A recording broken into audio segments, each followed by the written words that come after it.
ദുബൈയിൽ സന്ദർശക വിസ നിയമം കർശനമാക്കിയതോടെ വിസ മാറ്റത്തിനായി ഒമാനിലെത്തിയവർ പ്രതിസന്ധിയിലായി. സന്ദർശക വിസ കാലാവധി കഴിഞ്ഞ് പുതിയ വിസയിൽ തിരിച്ചെത്താനായി ഒമാനിലെത്തിയ നിരവധി പേരാണ് തിരിച്ചു പോകാനാകാതെ കുടുങ്ങിയത്. സന്ദർശക വിസയ്ക്ക് അപേക്ഷിക്കുമ്പോൾ ഹോട്ടൽ ബുക്കിംഗ് രേഖകളും റിട്ടേൺ ടിക്കറ്റും അപ്ലോഡ് ചെയ്യണമെന്നാണ് നിർദ്ദേശം.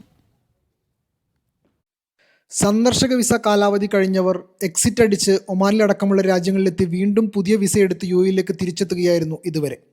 സ്വന്തം നാട്ടിലേക്ക് മടങ്ങാനുള്ള ചെലവ് കൂടുതലായതിനാലാണ് ഇങ്ങനെ എക്സിറ്റ് അടിക്കാനായി GCC രാജ്യങ്ങൾ തെരഞ്ഞെടുത്തിരുന്നത്. എന്നാൽ ദുബായ് എമിഗ്രേഷൻ അധികൃതർ നിയമം കർശനമാക്കിയതോടെ ഇങ്ങനെ എത്തിയവർ വിട്ടിലായി.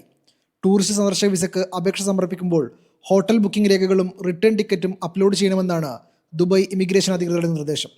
QR കോഡുള്ള ഹോട്ടൽ ബുക്കിംഗ് രേഖയോ താമസിക്കാൻ പോകുന്ന സ്ഥലത്തിൻ്റെ രേഖകളോ ആണ് നൽകേണ്ടത്. കൂടാതെ മടക്കയാത്രക്കുള്ള ടിക്കറ്റിൻ്റെ പകർപ്പും സമർപ്പിക്കണം. ട്രാവൽ ഏജൻസികൾക്കാണ് ഇത് സംബന്ധിച്ച് ദുബായ് ഇമിഗ്രേഷൻ അറിയിപ്പ് നൽകിയത്. മതിയായ രേഖകൾ സമർപ്പിച്ചില്ലെങ്കിൽ വിസക്കായുള്ള അപേക്ഷ നിരസിക്കപ്പെടുകയും ചെയ്യും. പലരും ബസ്സിനൊക്കെ വന്നതാണ്, പക്ഷെ നമ്മൾ ഒറിജിനൽ ടിക്കറ്റ് തന്നെ കൊടുത്തത്. അപ്പോൾ നമുക്ക് ഒമാനിൽ നിന്നുള്ള ടിക്കറ്റ് കാണിക്കാനേ പറ്റുള്ളൂ. ഒമാനിലാണല്ലോ പാസഞ്ചർ എക്സിറ്റ് ആയിരിക്കുന്നത്. അപ്പോൾ എക്സിറ്റ് എൻട്രി ഒമാനിൽ നിന്നാണ് കൊടുക്കുന്നത്. ഇതിന് മുന്നേ 1 മണിക്കൂർ 2 മണിക്കൂർ മാക്സിമം 3 മണിക്കൂറിനുള്ളിലൊക്കെ വിസ കിട്ടിക്കൊണ്ടിരുന്ന കഴിഞ്ഞ ആഴ്ച വരെ.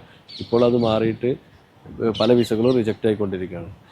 ഇതുകൊണ്ടുള്ള ഒരു ബുദ്ധിമുട്ട്, ഇത്രയും ആളുകൾ ഇനി എന്ത് ചെയ്യും? അവർ പലരും നാട്ടിലേക്ക് ടിക്കറ്റ് എടുത്തുകൊണ്ടിരിക്കുകയാണ്.